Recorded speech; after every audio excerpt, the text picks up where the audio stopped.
Education Technology at the University of Trinidad and Tobago and the Vice Chair of the Internet Society of Trinidad and Tobago. The Internet Society is a global organization, and there are chapters in a lot of countries. And these chapters basically carry out the mission of the Internet Society, and that is to make sure that everyone has access to a free, global, connected, safe, and secure internet. And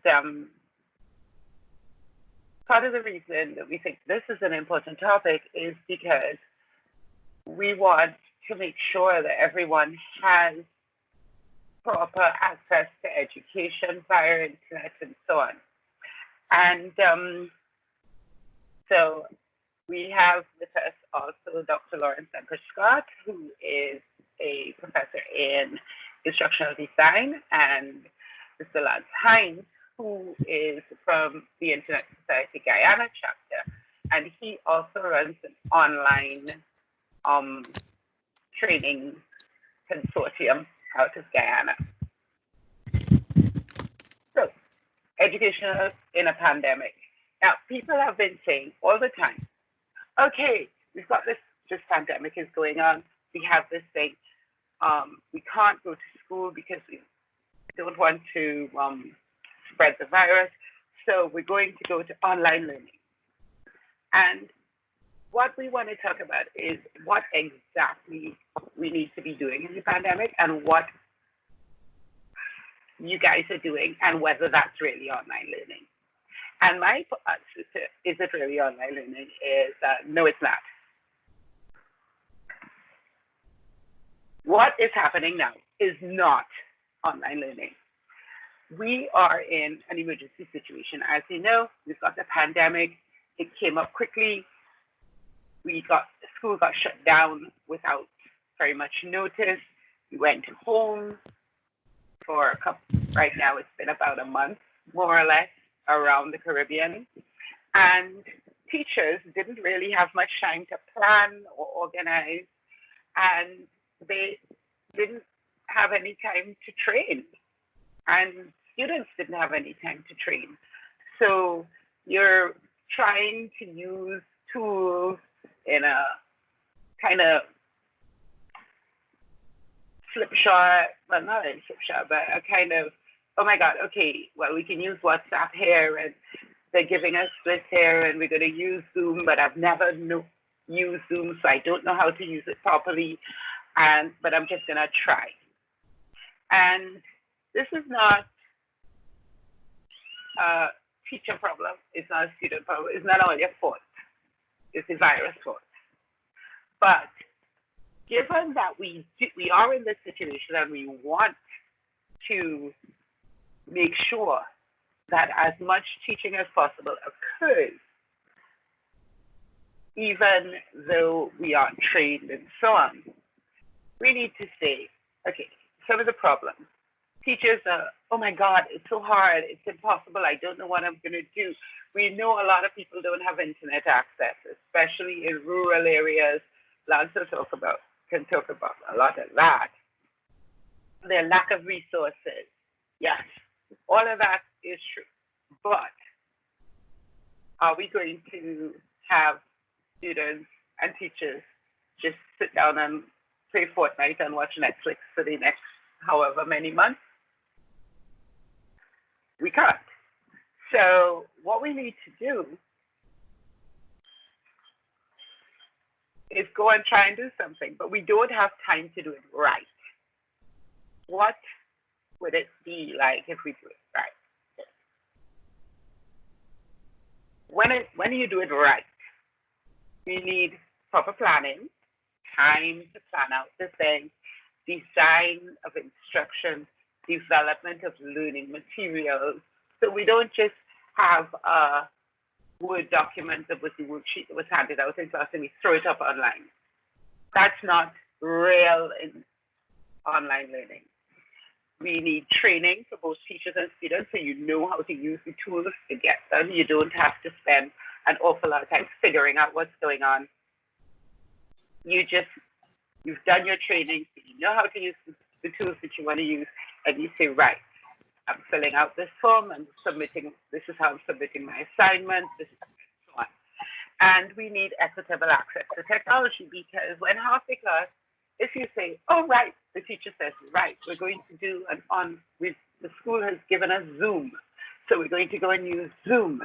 And then half the class doesn't have a proper speed of internet or no internet at all. Then how do they access the Zoom? The only ones who will learn will be the ones who have the access. What will normally happen if we were going to implement a proper online system is that the ministry, the government, whoever, would have worked out to get tablets or laptops to the students to make sure that there's internet access in the environment that you're going to be working in. So if they have to give you a modem, if they have to pay for some sort of broadband internet, all of that would have happened. But it didn't. And we don't have the time to do it that way. So what do? Well, we do what we can do. And what that is emergency remote teaching. And at this point, I would like to hand you over to Dr. Semper-Scott, who can go and talk about emergency remote teaching and online learning.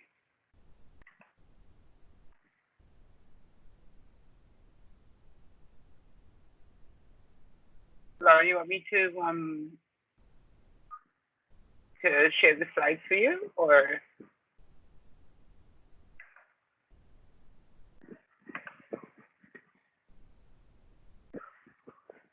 Then she needs to unmute her audio. There we go. Can you hear me now? Yeah, you're perfectly now. Lovely. Good afternoon, everyone. Welcome. The first thing I would say is breathe. The second thing I will say is where some of you, well, I am not based in Trinidad. I'm not based in the Caribbean. I am actually in the US, in Maryland. I'll make one correction. I am not actually a professor of distance learning. I am a practitioner. Hey, that sounds good. I am a former director of distance learning at a community college. And what that means is I was responsible for helping faculty make the shift from classroom to online. So I have experience with both sides of this coin. One being the physiological and psychological anxiety of what is this? How is it done? But also from the learning side, how is it done well? How is it done efficiently? So what we're going to focus on is basically what I call survival tips. As Jackie said, real online learning, the full-blown thing, requires lots of time and planning. You have had neither time nor opportunity to do the kind of planning. However, it does not mean that you cannot do an effective job. And your end game, I suspect, is what we would call continuity of learning, continuity of teaching. So I'm just going to focus on some things that what I call some basic musts, things that you must know, must do, must have as you survive this swim. Next slide, please. Lovely. So next slide.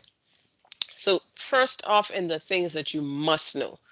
One, online learning ranges from web-enabled face-to-face all the way to the fully online. It's a continuum. You can pick a spot. And in our case, the spot that we find ourselves in is not even on the line. So don't panic. It takes planning, requires instructional design, and it uses a variety of instructional techniques and platforms.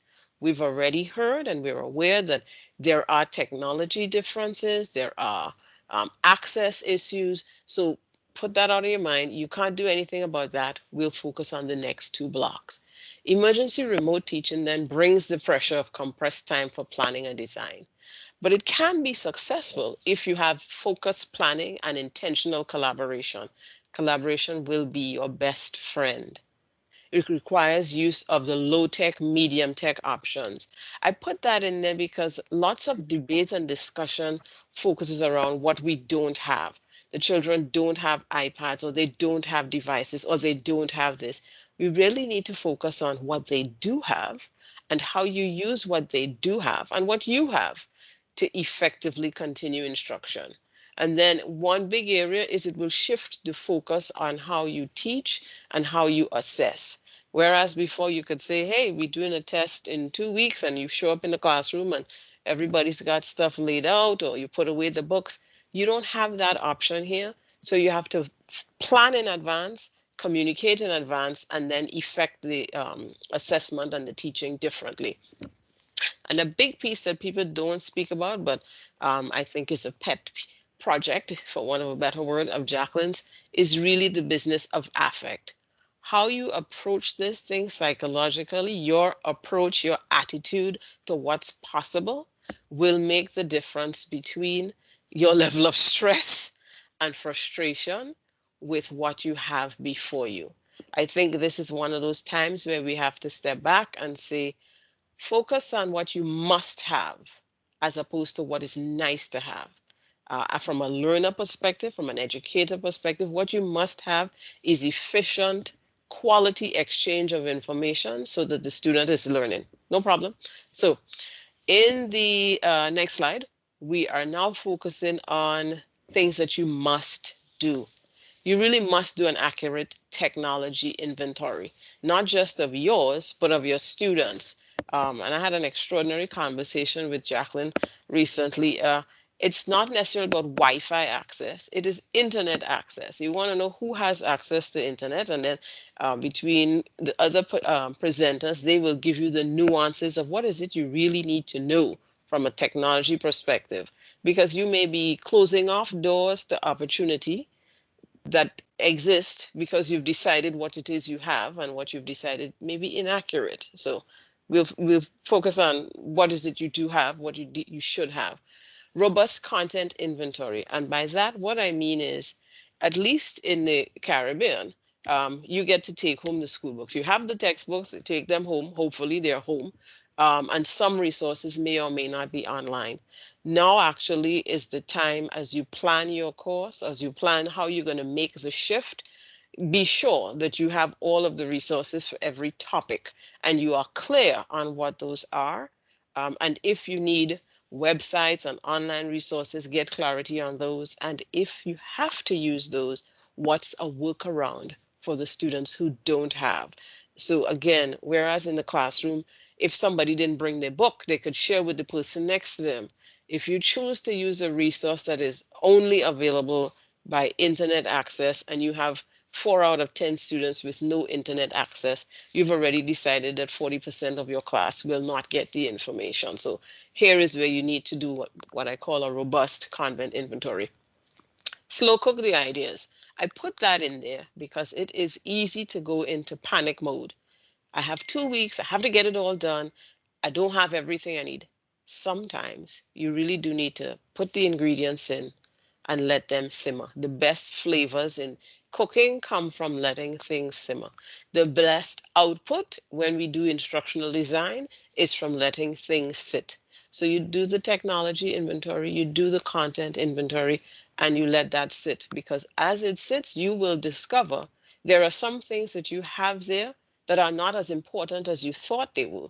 They were important under a different learning environment. In this learning environment, their significance drops a couple levels on the ladder, so to speak. So let the ideas percolate, and things will pop up automatically that let you know, okay, this is more important than this. Assessment review. That's going to be critical, because how you conduct assessments in this emergency remote teaching environment is going to be different. Now you have to give consideration to more formal, informal. What's that dynamic look like? What's that percentage share look like? Before, most of your assessments may have been formal. We have in a test, we have end of term exams, we have midterm exams. You don't have that option here. So how are you going to assess learning, assess understanding, and still keep some level of integrity in the testing? You may have to do more short items, short quiz, short answer things that may sound and feel different, but the end game really is assessing learning. So just adjusting how you do the assessment of learning. And then the big piece on the to-do list is going to be your communication plan. In school, in my head as I talk, I see myself and my teachers in my classroom in Port of Spain. Teacher shows up, tells you what's happening, and you start working. In the middle of the class, she says, oh, we have 25 more minutes, and then she keeps talking. You don't have that option here. So you really have to think through with some level of detail and clarity everything that I need to communicate to the students. All of it does not have to be written down as a paragraph. You may have to get a template for what do I tell them at the beginning of the class, what they need as reminders at the end of the class, what's the frequency of my communication. My daughter is at school here and they have a rule. Everybody checks in, they all have access, but everybody knows where they're supposed to go at 8 o'clock to get all of the information for all of the classes. So that means all of the teachers are working overnight to get everything in. You may have to think through what's my communication plan. Are we going to communicate daily? That may be too much. Am I going to communicate what's required for my course for this week? This week, we have 4 sets of things that we will address. First session, second session, third session, fourth session. So it really becomes imperative for you to plan it and document it in advance, because you may not have students coming together all at the same time. People are working independently. Your communication plan is going to be critical. And that's not just for the content, that's for the assessments and the shape of the assessments and how the assessments will be graded. Just think of it as all the times when students interrupt, Miss, Sir, what to do, what to this? You don't have that anymore. You have to put it all out there and it has to be clean and clear. So that's what you must do. And finally, beyond what you must do, oh, look, see all the details. Oh, what happened? Here we go. Things that you, okay, I can do. All right, so you can see right here. The brainstorm, we talked about that. Rethinking the teaching, we talked about that. Reflection breeds time for reassessment. That's really why you stop and think. The assessment review, shape, form, and format. How long, how short? Is it going to be multiple choice, short answer, long answer? And everybody may not have email access. So everybody who has a phone, does it have the capacity to take pictures? Take a picture, send it to me. If you can't do the picture, what's your other low-tech option? People have Facebook. Maybe you need to form a closed Facebook group for your class. People, if you have conference call, free conference call is also an option. Zoom, yes, is face to face, but it also has an audio I got piece. to write something now. Okay. I can't get on the number and I'm like, I'm talking over someone. Um, assessment review, you got to be clear on what the purpose of the assessment is. Is it just facts, principles, concepts, or is it going to be application of those? Those are the things you used to do at the front of the classroom when they ask you, if they did, 10,000 questions about what is on the test, when it will be, what it will look like. Now you don't have that space to do that, so you really have to document that. And then the feedback. One of the things we recommend, particularly from an instructional design perspective, is give clarity up front. We're going to be tested on sugar in the Caribbean, off the top of my head, history topic. What aspects of sugar? Is it going to be the factors that led to its rise, factors that led to the demise? Who were the players? What you've got to spell out with clarity. What am I assessing? And it always helps to have a kind of rubric that says a good performance will include these elements. A mediocre performance will include these elements, and a poor performance will be seriously lacking in these. That allows your students, whatever form your assessment takes, whether it's an essay, a paragraph, whatever, to have clarity without seeing you or without even being able to run into you on the way to the staff meeting or on the way to lunch to say, Miss, can I get clarity on your rubric will give clarity. And if you are willing and creative or able, a sample. If you could provide a sample, and the sample actually makes life easy because you just put it up for every assignment. Pretty much, this is what a good one looks like. These are the elements I need to see. That allows the student to continue to move towards the level of performance that you're looking for, even though you're not standing in front of them all day, every day. As to the communication plan, student communication. What am I telling them? When am I telling them? And the frequency. Since I can't see you every day, I don't see you in the hallways, I don't see you out in the yard, I don't see you when it's time to leave school, I can't serve as a trigger or a reminder to you, so I need to write it down. Yes, I have included parent communication because in this remote universe, you will need the parents to be supportive. Yes, I know they all can sometimes be less than helpful in the regular arena, but in this remote teaching scenario, they are as clueless as you are. So if you provide them with some kind of guidance, some kind of um, limits and expectations as to what's going to happen, how it's going to happen, they might turn around and be a little less contentious in some cases. Office hours are helpful. I don't know how you have decided to execute your school schedule as it relates to distance and working remotely with your students. But it may be helpful to establish 1 day, 1 hour or two, 1 hour a day or two per week where your students can know if I call at this time, I will get guidance on. And even if they use those hours, you're at least then able to say, well, remember, I gave you the outline for the class. I gave you the outline and you can walk and talk those through. But office hours are helpful. Office hours may also be helpful for the parents who are not sure. What should my child really be doing? And then the last one there is the notion of maintaining connection. We are social people, Caribbean people in particular. We are social. We need to see each other, feel, exchange. That's not happening now. So you may need to find ways in your teaching to do that. In some cases, some teachers I've worked with and I have been put up a picture of this is what I've done recently, or you play an audio clip of this is me singing along. It's really very tiny stuff. It's really the little things that create the fabric of connection. Next one. So that's what you must do. The next then is the things that you must have. You cannot survive this insanity without a couple of things. I would certainly recommend high on the list, patience with yourself and patience with your learners. This is new in 1,000 different ways for you and for them.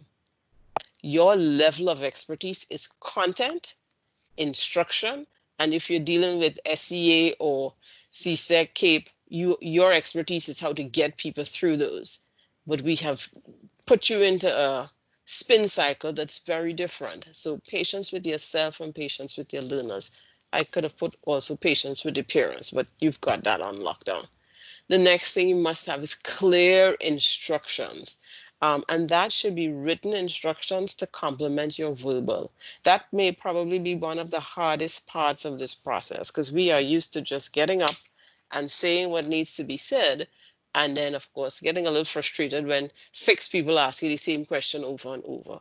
But you don't have that luxury now. So write clear instructions. And I'm always big on bullet point lists. Makes it easier for people to follow. And what I tell my clients, my students, whomever, if you're working with a list, you can cross off what you've done. So at least it serves as a roadmap for you as the teacher, but also as a roadmap for the student as the learner.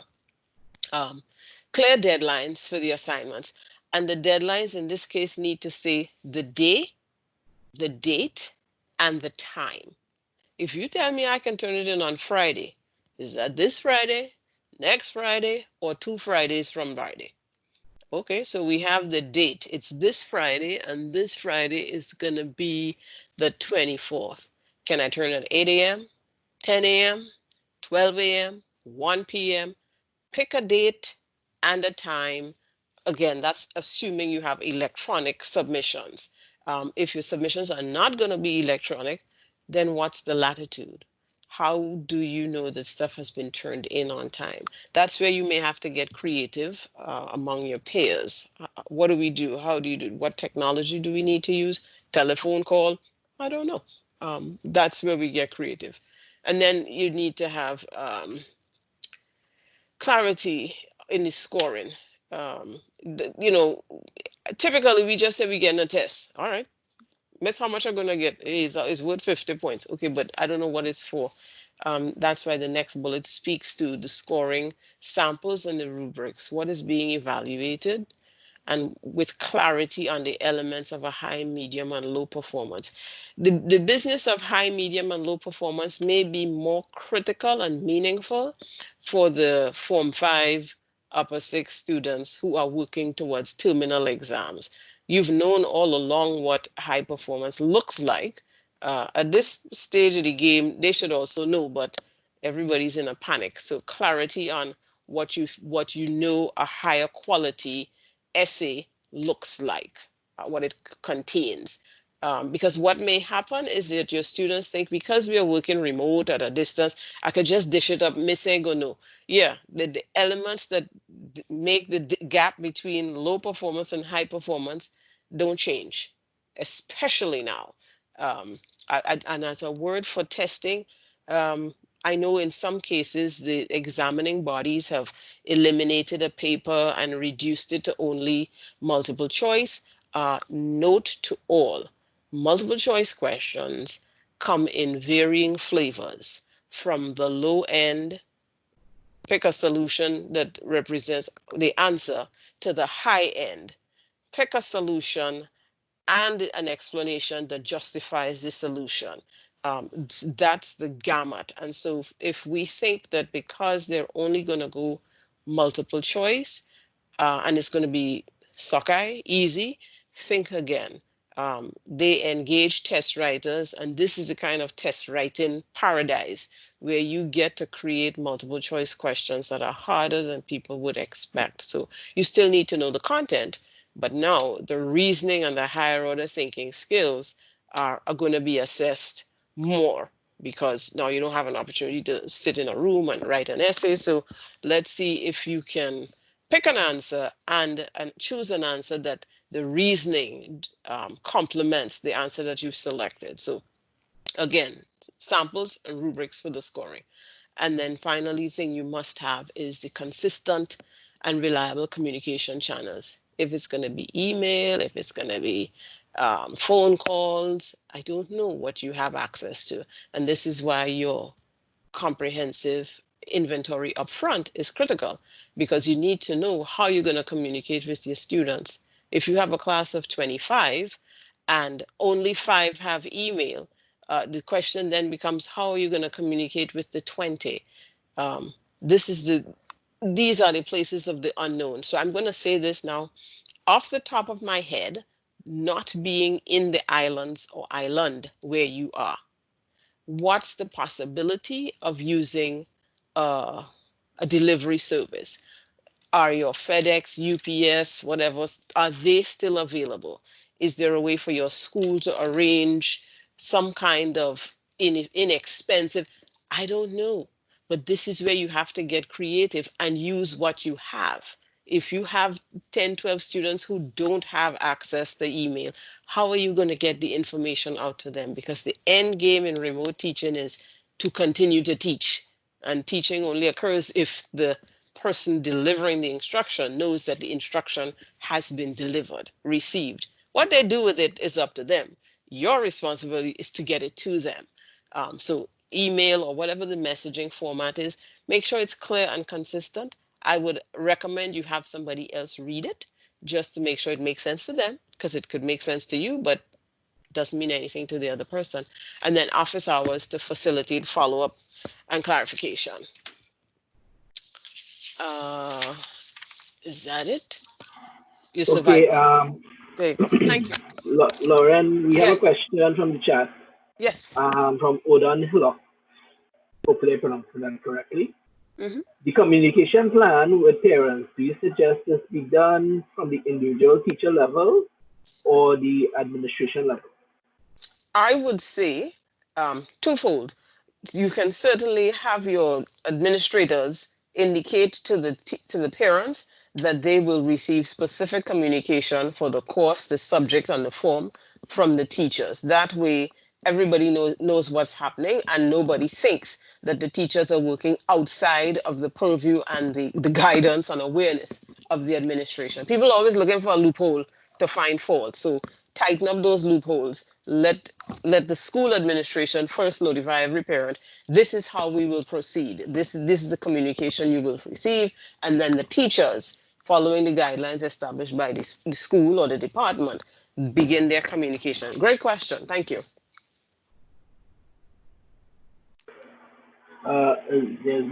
Personally, there's no added questions in chat. Would anyone like to put a question to Ms. Lauren? I should say.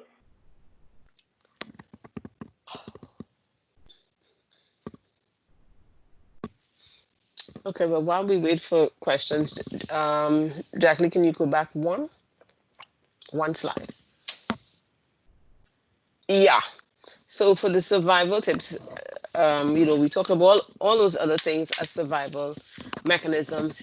Here's another look at the survival tips. I'll tell you, as an instructional designer, part of my role when I work with faculty, teachers, clients, is to put my head on a 360 swivel to be sure that we cover everything. So it may seem as though we say the same thing. We do. Sometimes we say it from different angles. So here's a different angle of survival. Collaborate. I would certainly recommend that you learn from each other in terms of the technology, know-how, design adjustments, and workarounds. If you have 6 people in your class who live in the same area that don't have internet access, those 6 people belong to somebody else's class. Perhaps 2 teachers or 3 teachers need to collaborate, and you decide, okay, so for these children, we are going to send the information this way, all one package, one time. That's why I said really outside the box thinking. What can be done? What is available to you? You got to review your instructional goals. For the exam-oriented group, SEA, CSEC, CAPE, and other high-stakes testing, the only thing on their radar right now is completing the exam successfully. So for them, your instructional goals may in fact be past papers. But how do you do that? Do you assign everybody the same thing? Or do you focus on specific areas where you know groups of children have remediation needs? That's your class just became an exploded, I don't know, it was one classroom, but now it's got multi-needs. You're trying to do differentiated learning from a difference. For the continuing classes, that would be first year infants all the way to standard 4. They don't have no terminal exam now. So the question is, has the school, has the Ministry of Education decided we're going to keep teaching towards the curriculum? Okay, that's a little crazy. That may not be fully possible. And if we're not going to try to teach to the end of the curriculum, what do we do differently? How do we use this time then to continue learning that is meaningful? Again, you may need to work in groups. You may find an opportunity for more shared assignments. So the Form 1, English language, English literature, and geography, teachers may work together and create an assignment that addresses all 3 of those content domains. Creativity is going to be your friend in this survival mode. And you can demonstrate what those activities or assessments are aligned with in terms of learning objectives. This is why we say online learning is extraordinary, because you can do lots of things with one video, with one story, with one whatever. This is your opportunity to figure out what that is. Your instructional reality may be that you have to mark time. I remember when we used to practice for sports, learning to march. Mark time. You're just standing here, but you are developing precision. So where are you going to mark time? What are you developing precision with or in? You pick and choose. Remediate in place. You may have students who need to remediate. Now is your opportunity to do that. And here's the good news. When you're in a classroom, it's very obvious when we pull out the high performers and they work on one thing, the medium performers, they in another corner, and I in the less than smart group. Um, when you teach from a I distance, nobody knows which group they're in. So you can pair people up into groups and have them work on things differently to address the specific need. You're always going to need to reassess what works and what doesn't work. And if something doesn't work, switch gears. Do not try to squeeze a square peg into a round hole. And don't try to do something that you are clear on it ain't working. Not because a parent thinks this is what we should be doing. Then you are not being paid for their expertise to teach. You are being paid for your expertise and your willingness and flexibility to be creative as you teach here. And as always, communicate, communicate, communicate. You gotta talk to somebody. Talking to yourself is good too, but you really need to talk to others so that you can be clear where things are. Okay, Lauren. This is more, I think, more of a general comment. So Mm-hmm. I'm going to throw this out to everyone, and then we have to let Mr. Hinds pick up his bit. Right. It is even more difficult trying to get information out to students who have no email address, no internet access, no device, have learning challenges that would have otherwise been addressed in face-to-face communication. So I think that's more of a general comment. Maybe you, Jacqueline, and Mr. Hinds could probably do a little comment for that, and then to go into Mr. Hinds' part of the session. I will defer to Mr. Hinds. Not that I don't have ideas, but he may be closer to the ground. He and Jacqueline may be closer to the ground in terms of what else is available, non-tech, non-technology oriented for the student and the teacher. Um, Hello, everyone. Lauren, before I start, I gotta say that certainly what you presented this afternoon, I'm going to take to heart because the clarity and that clear sense of direction in terms of implementing will certainly serve us in good stead as we try to do this. We came out of providing online services at the tertiary level where you can easily make some assumptions that you cannot make at the secondary level. So in terms of things like connectivity and stuff like that, a lot of this is using imagination. One of the things I think we know that probably one of the most common devices in a home is a television. So one of the things that we've been doing is actually working with the local TV stations to kind of stream the work that we are doing online, and then using that to communicate that with kids in some of the rural areas. It is not perfect, but certainly it is transferring knowledge in the first instance. In terms of our other issues, we have extensive, this is not even remote, these are hinterland areas that still don't have connectivity. So one of the things that we've been doing is actually putting academic content, or actually putting a learning platform on machines like Raspberry Pis and similar and micro and mini PCs, taking them into the community with a wireless connection. And because they, quite a few of the residents have cell phones and they have tablets, we use that to help them communicate with the content as well. It doesn't allow necessarily for a live classroom, but it will certainly work with recordings of teachers talking about specific subjects. And you can always go back in there if you need to. If you need to go back and add further information, you could always go back in there and do that, once a month or once every 2 months or what have you. So those are the kinds of things that we have been playing with here, or experimenting with, in terms of dealing with those areas where there is no access and no emails and stuff like that. Niran?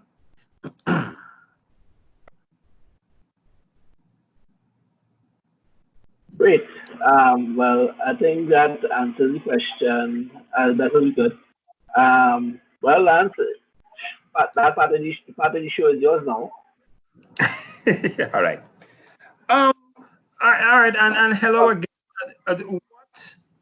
What I'd like to do briefly is share some of the experiences on our side.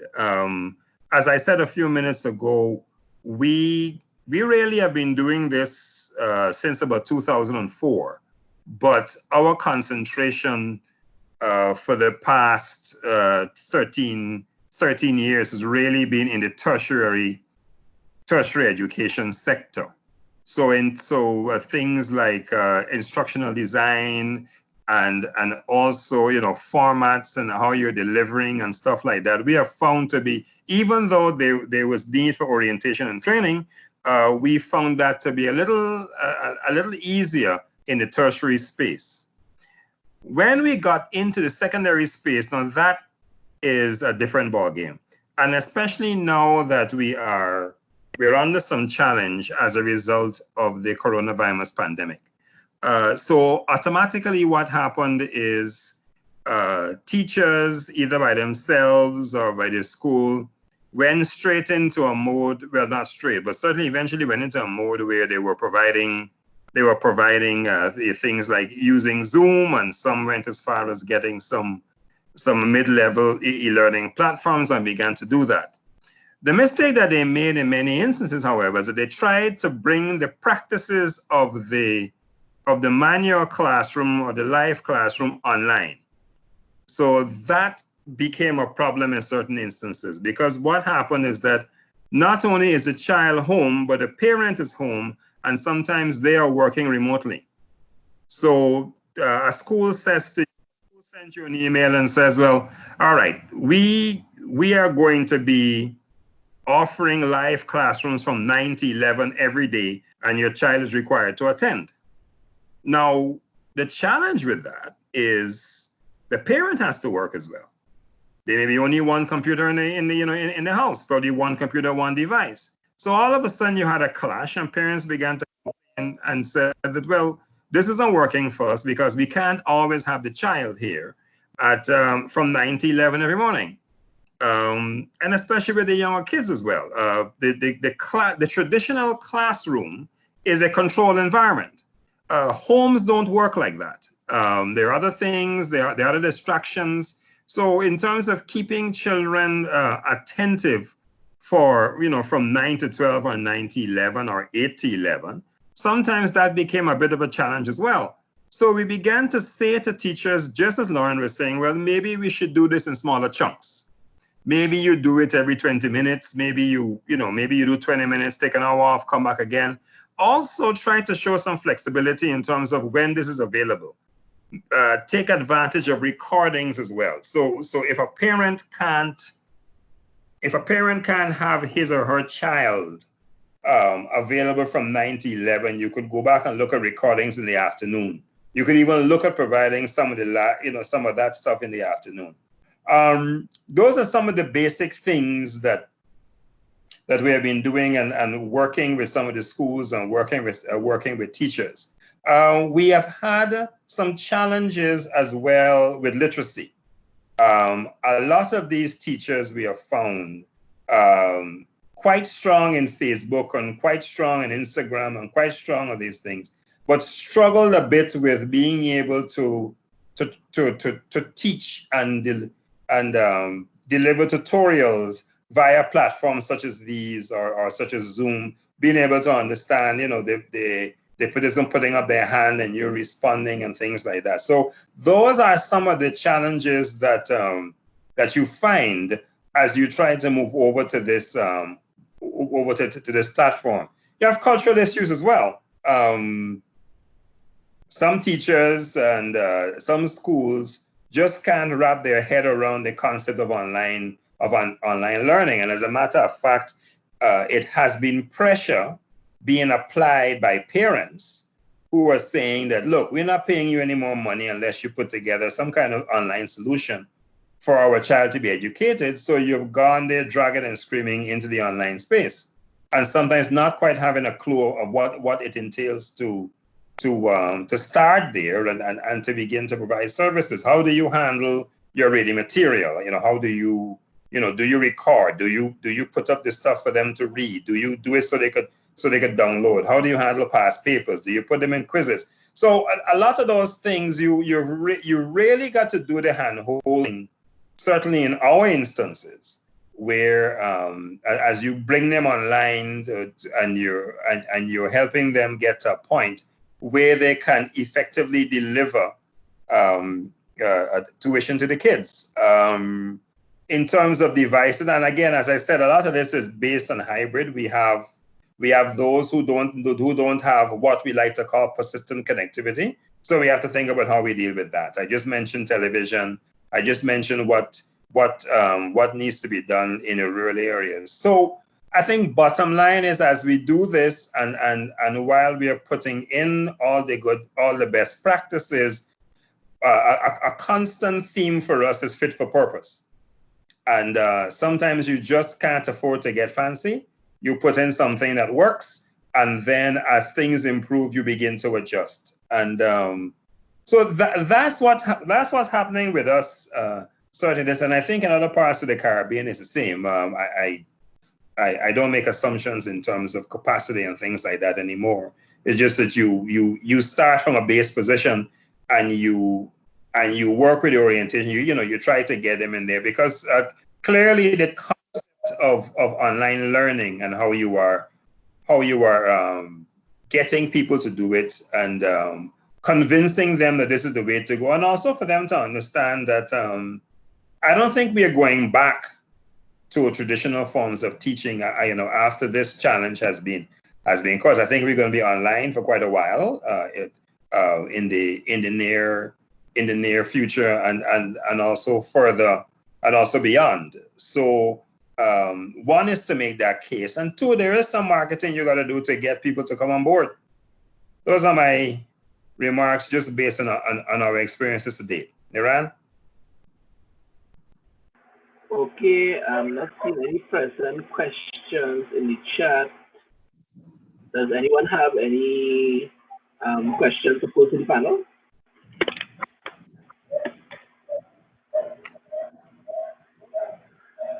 I know Jacqueline made a comment here when you're talking about having one device and internet.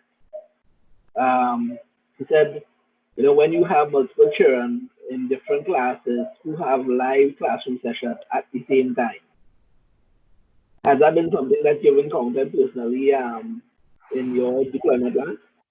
Yeah, some of that.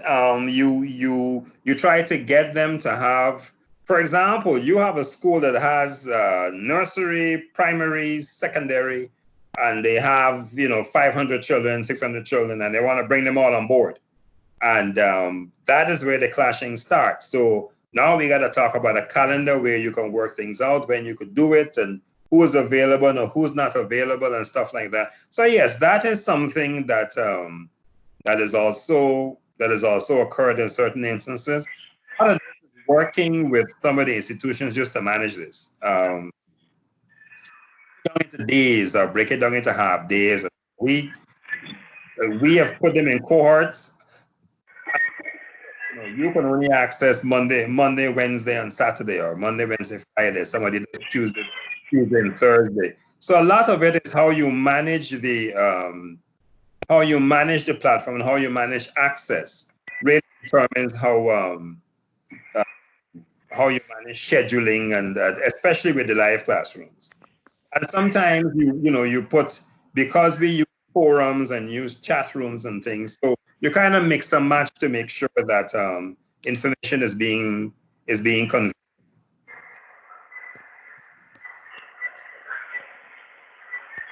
So we've got a question from Dan Raj.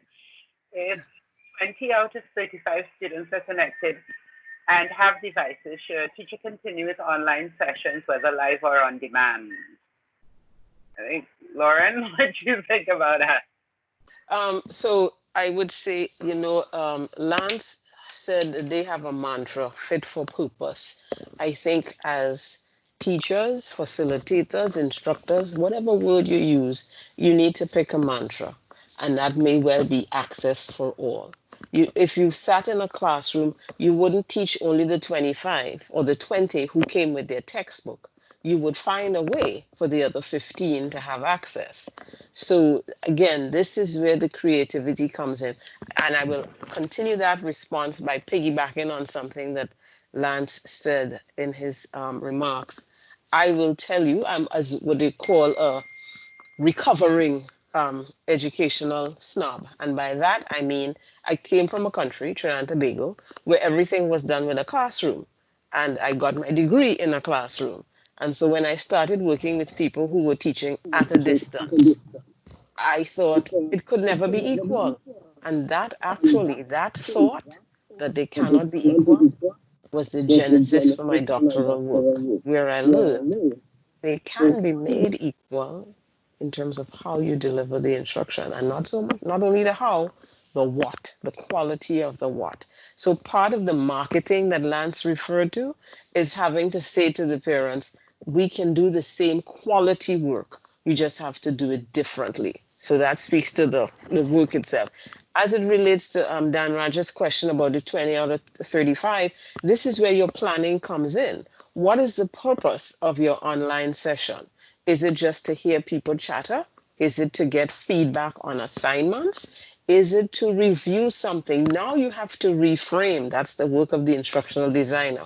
What's that online session to be used for? And how can the other 15 benefit from or contribute to? Is it something that everybody makes a contribution and then they can go back and listen and prepare a written response or record a response? This is where you have to get creative. So that would be my response to that question about the 20 out of 35. And I want to say to the people who are working with school principals and administrators, your planning and scheduling is radically different. Before, it was based on where does the teacher have to walk to from one class to one class because the children are sitting in one room? Or do you have enough rooms to split up the maths class into 3 groups? Now it's not about that kind of geography. It is about accessibility. And if you have 3 children living in one house going to 3 different schools, it's not your schedule, it's their schedule in the house for access. And so this is why communication between the administration and the parents, the teachers and the parents is critical so that the parents in home can make determinations as to who's on first, who's on second. And if nobody's on, we're waiting for the mailman, we're waiting for FedEx, we're waiting for DHL to bring the learning package for this week and next week. Because that is really how distance learning started in America. Teaching soldiers abroad, sending them material by mail. That's why I asked you about what your delivery services are, and can you make arrangements with them? Can they do deliveries for you outside the box?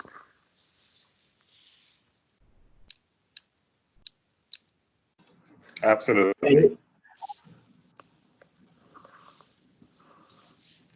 Okay, I'll ask if there are any more questions because we're coming up to our ending time. Joanna has posted the form, the assessment form in the chat. And I would like to say just one additional thing that hasn't come up is things you thought about. Lawrence talked about TT posts and so on and so forth, and Lance has talked about TV and radio. But there are even more options. For example, people don't no longer remember. There are people who don't have smartphones, but they have phones. And you can still text things. The written word is still works. You can text something to someone. You know, I know we don't do text anymore now, we have WhatsApp, but text still works. You know, you have to start thinking about a larger range of options in order to access students, in order to interact and communicate, because we can't assume everyone has a smartphone to take a picture of something. We can't assume, there's a lot of things that we can't assume, which is why the technology audit that Lauren was talking about first is so important. But you need to think of everything. Mhm. So don't just, when you ask the students, okay, what do you have? Don't just say, do you have a phone? What kind of phone? You have a smartphone, can you find access to one of old phones that doesn't, a feature phone? Whatever you have, then you can start thinking, okay, how can I use this? Even though it's something I've not thought about. I may have an iPhone and I haven't thought about using one of them small text phones for a long time. But I may have to figure out how to do that if that's all a student can have, because I need to contact them. I may need to telephone if all they have is a landline. I may need to take my phone and call them. So just be open and innovative, and just don't have any walls in your boxes, because everything that you could possibly use is something that you can look at, take access to your student. That's my end, and I think that's it. Anybody else have anything to say? Good luck. Well, if not, yes, the presentation, the whole thing is being recorded and it will be posted on ISOC Trinidad and Tobago's website and on the RSC website following. And they can reach out to you if they need assistance from me. Yeah, let me type in. You can put that in the chat. What email should we use for this? For me? No, Naran, for ISOC, for me.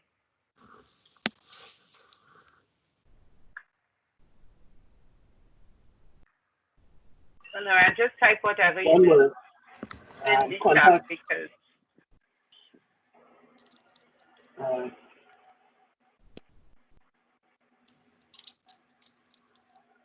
yeah, Odian, that's an excellent thing. Right. So you can get in touch with us via contact at ISOC TT, and Naran's put it in there, and Lawrence put hers in there too. So say, right. Thank you very much. Thank you. Thank you, Lauren and Lance. Lance had a 3 o'clock meeting. So thank you all very much. Thank you all. Good luck. Okay. Bye-bye.